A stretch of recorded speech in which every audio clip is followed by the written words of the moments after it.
Today, I will share with you a story adapted from Strange Tales from a Lonely Studio, 聊斋志异.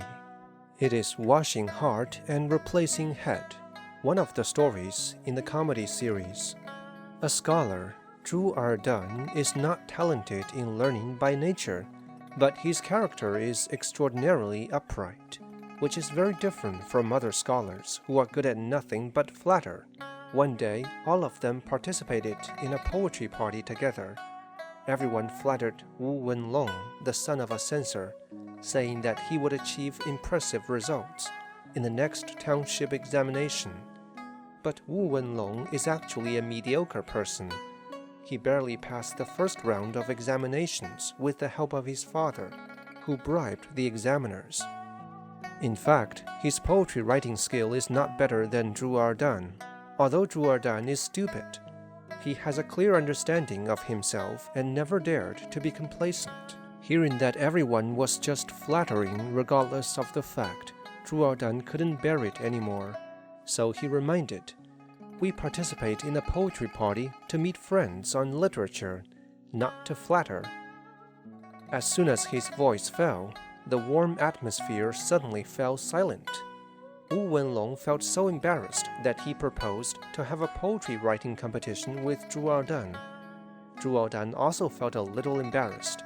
He really did not have the talent for writing poetry, but unable to withstand the ridicule of the crowd, he reluctantly wrote a verse on Wu Wenlong's fan, "Heart gladdened with strong wine." However, his crooked handwriting is indeed unsightly. Wu Wenlong exclaimed that Zhu Erdan ruined his bamboo fan. Then he said unkindly that he had an exquisite ivory fan which was accidentally dropped at the feet of the red-bearded judge, the judges who decide life and death in ancient Chinese mythology, in the Temple of 10 Kings, wondering who would dare to retrieve it. When everyone heard it, they were shocked and all retreated. It is said that the ghosts and gods in the Temple of 10 Kings are the most efficacious, especially the ferocious judges. Your legs will tremble just by glancing at it for a second. Not to mention it's dark then. Even during the day, few people dare to look at the judges. Once encountering such a dangerous incident, silly Zhu Erdan naturally bear the brunt of it. People asked him to get back the ivory fan at the Temple of 10 Kings to make up for Wu Wenlong. Zhu Erdan was innocent and not afraid, so he agreed. Fortunately, not all of the people in the literary club are snobs. Someone objected. "The ivory fan is not the bamboo fan. It is unfair to let Zhu Erdan go to the Temple of 10 Kings. For the sake of fairness, it is better to play hot potato.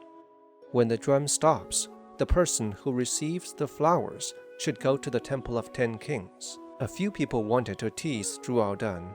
However, they did not expect to be self-defeating. When the drum stopped, Wu Wenlong received flowers. At that moment, Wu Wenlong had no choice but to walk towards the Temple of 10 Kings with his 2 followers. When they were just close to the door, 2 clusters of green ghost fires poured out from inside.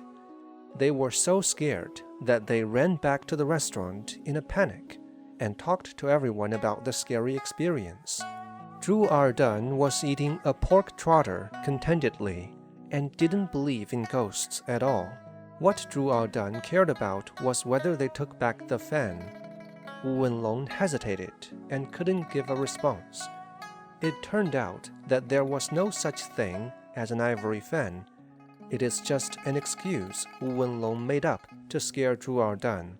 In this way, Wu Wenlong not only failed to tease Zhu Erdan, but also lost face.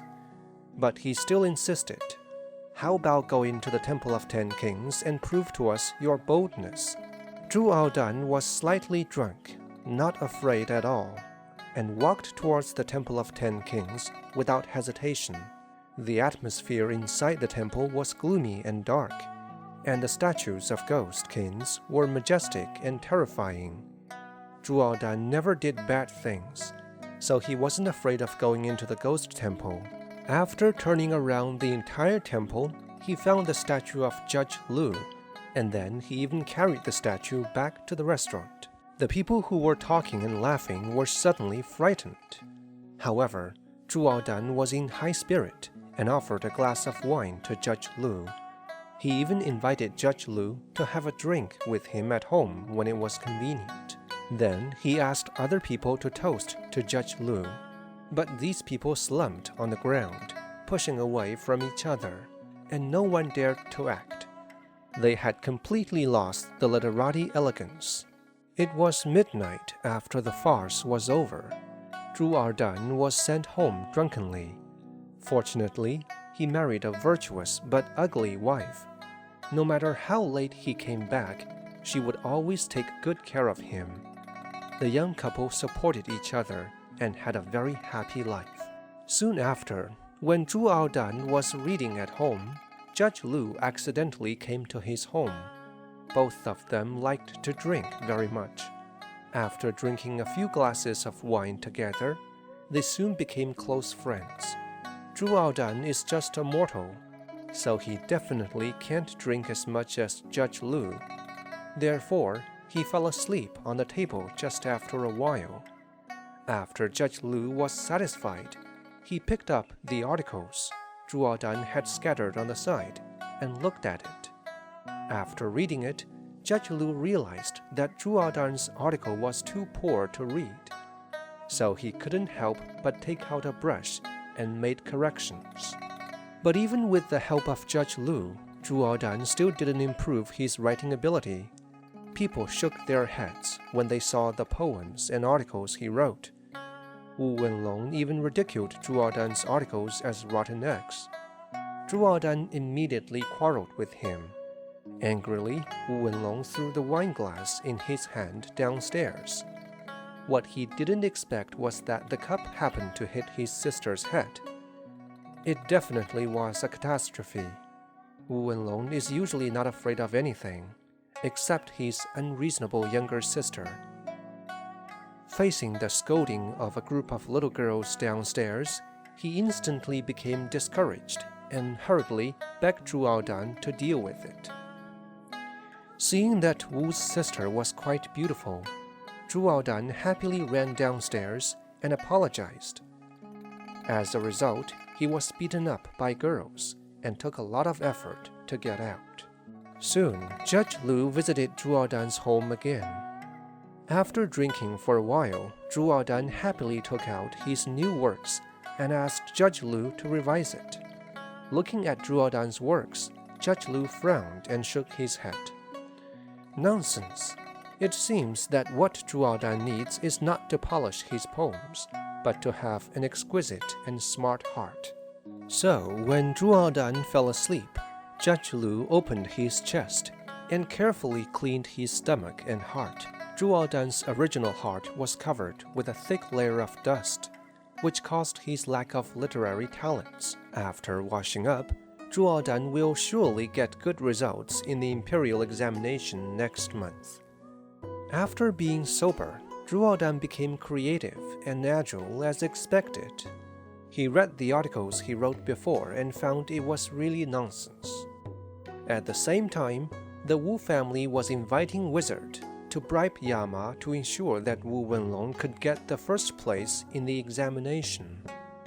The Wu family was very generous, so Yama and the little ghosts made a lot of money, going back to the Temple of Ten Kings beamingly.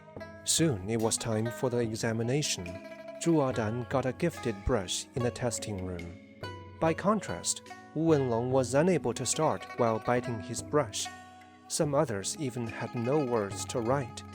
When Yama and Judge Lu came to grade the papers, because Yama took bribes from the Wu family, he was about to rank Wu Wenlong the first.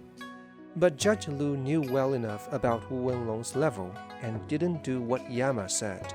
Instead, the first place was given to Zhu Erdan. On the day the grades were released, the first place was actually Zhu Erdan. The Wu family was so angry that they cursed, but because they were no match for Yama, they could only swallow this dumb loss. After Zhu Erdan attained good results, he didn't forget his benefactor. He went to the Temple of 10 Kings and bowed his head to thank Judge Lu respectfully. Then he replaced Wu Wenlong's previous status in the literary group and became a big hit. The crowd boasted about his articles and said they would burn incense and read them every day. 是啊，学生也是日读3遍，夜读3遍。谢元恭的2句奇讲，真是气若长虹，势若奔雷呀！ Ironically, at this time, Wu Wenlong, who was frustrated in the examination, fell drunk on the ground and no one paid any attention. Everyone just focused on asking Zhu Erdan the reason for the rapid progress in writing. Zhu Erdan was so bloated that he blurted out all about washing heart and promised them to ask Judge Lu for help to wash their hearts. Then they went to the temple to pray to Judge Lu. Unexpectedly, Judge Lu really showed up at night and happily agreed to their requests. Then he took out a sharp knife from his sleeve, asked them to take off their clothes, and prepared to open their chests. The timid scholars are scared and dared not act. Zhu Erdan persuaded them that after washing hearts, idiots would turn into talents. You are lucky dogs. Don't hesitate and take off your clothes quickly. Finally, scholars started to slowly untie their clothes. But at this moment, Judge Lu said that if one has done something bad, he wouldn't be able to sew it again. Now scholars put on their clothes again with a guilty conscience and ran away. In the end, only a fat man stayed here. He insisted that he had never done anything bad and wanted to change his heart to be the #1 scholar. Judge Lu smiled and asked him if he was sure he had not done any bad things, including stealing, flattering, and kidnapping. The fat man immediately grabbed his belly and said that he couldn't do it because he wasn't feeling well, and then screamed and ran away. Although it was impossible to wash their hearts, scholars flattered Zhu Erdan even more after that. They were vying to give him money or hold banquets for him. Zhu Erdan dared not accept bribes, but was obsessed with attending banquets. As long as someone invited him, he would be certain to attend. Zhu's wife heard the compliments from the crowd outside the room, and she began to worry that her husband might be infected with bad habits and dislike her ugly appearance. When Judge Lu came in the evening, she told her worries to Judge Lu, hoping that he would make her more beautiful. She wanted to become a beauty at all costs. Judge Lu graciously agreed. After Zhu Erdan came back, Judge Lu warned Zhu Erdan never to be complacent and remain true to his original aspiration. Although your wife has an unsightly face, she is gentle and dignified. Obviously, she is a good wife who you should cherish. As for her appearance, I have my own way to make her look beautiful. After a while, Judge Lu's follower picked up a beauty's head. After Judge Lu cast a spell to make Zhu Erdan fall asleep, he walked into Zhu's wife's room, cut off her original head, and replaced it with the beautiful one. What Zhu Erdan didn't expect was that the new head actually belonged to Wu's sister. Wu's sister had an accident a few days ago and passed away. Based on the principle of no waste, Judge Lu installed her head on Zhu's wife's neck. But when Zhu Erdan saw his current wife, he was so scared that he hid under the table. It seems that the vixenish sister Wu left a deep shadow on him. Zhu's wife finally told her husband that she had asked Judge Lu to change her head. But Zhu Erdan still did not look happy. Because Wu's sister's body was incomplete, the Wu family would not let go. Zhu Erdan's guess was completely exact. Wu Wenlong was mourning the death of his sister. Other scholars cannot bear to see it. So they advised him to ask Zhu Erdan for help. They thought Zhu Erdan and Judge Lu are friends. With Judge Lu's help, they would definitely find Wu's sister's head. When they went to Zhu's house, they met Zhu's wife. Wu Wenlong was excited on the spot and wanted to recognize his sister. Zhu's wife didn't know him, so she beat him out of the house with a bruised nose and a swollen face. Afterwards, Zhu Erdan was sued by the Wu family to the county government. He had to tell the truth, but the matter was too bizarre to be believed. Zhu Erdan was finally put in a prison. Seeing that the matter was caused by him, Judge Lu decided to try the case in person. In the evening, he took the soul of Wu's sister to the court to meet her families. Although Wu's sister used to be vixenish, she was quite rational and sensible after her death. She told her brother and father that she didn't mind giving her head to Zhu's wife. If her parents miss her in the future, they can see Zhu's wife to relieve the nostalgia. Later, Master Wu, who missed his daughter very much, recognized Zhu's wife as a nominal foster daughter. Zhu Erdan became the son-in-law of the Wu family by mistake. With the protection of the Wu family, hence he had a better prospect. The comedy series of Strange Tales from a Lonely Studio are based on the original work with a humorous adaptation. In this way, the films have more funny elements while being full of educational meaning, which is more in line with the aesthetics of modern people. In the original work, Zhu Erdan teaches people not to be greedy and sticks to a kind heart in the face of temptation. After adding funny elements, the film is more relaxed and more realistic. In the real world, just like this movie, a completely upright and selfless saint cannot exist. But it would be quite good if he could be able to keep the bottom line even after he was so prosperous as Zhu Erdan. That's all for today's movie sharing. I'm Leng Jun. See you next time.